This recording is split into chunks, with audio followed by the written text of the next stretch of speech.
Assalamualaikum warahmatullahi wabarakatuh. Tepangkeun wasta abdi Naziranis Asari di kelas 11 IPA 2. Dinten ayeuna abdi bade ngabereskeun tugas basa Sunda tentang materi biografi. Di dieu abdi bade nyandak tokoh anu namina Fatin Sidqia Lubis. Anu bade terang tentang biografi Fatin Sidqia Lubis, yuk simak di video selanjutnya. 2000 years later.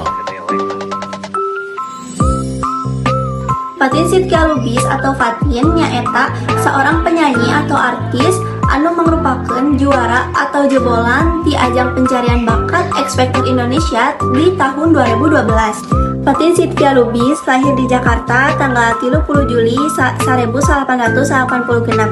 Anjeunna ngamimitian karirna di dunia hiburan nyaeta nalika SMA, terus minta izin ka sakolana pikeun ngiringan audisi pencarian bakat di X Factor Indonesia tahun 2012 anu ditayangkeun di RCTI. Teu disangka-sangka saenggeus beres nyanyi, Fatin narima keprok anu antusias di para juri, terus diloloskeun ke babak selanjutnya. Di babak akhir, Fatin Sidqia Lubis jadi juara di ajang pencarian bakat X Factor Indonesia di yuswana anu ka-16. Terus anjeunna ngarilis album pertamana anu judulna Aku Memilih Setia. Anjeunna oge ngamimitian narima tawaran di acara TV-TV, terus ditawaran jadi bintang film sareng bintang iklan kusabab karirna anu melonjak pesat. Fatin oge pernah main film anu judulna 88 Cahaya di Langit Eropa. Terus laguna anu judul Cahaya di Langit jadi soundtrack di film eta.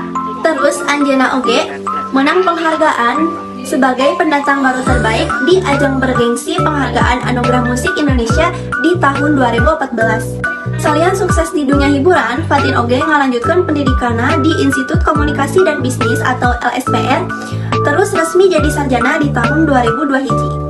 Dina umurna anu kawilang ngora, Fatin Sidqia geus junun ngabangun karirna sarta menangkeun sagala penghargaan anu reueus. Bon sakitu bae anu tiasa didugikeun ku abdi tentang biografi Fatin Sidqia Lubis.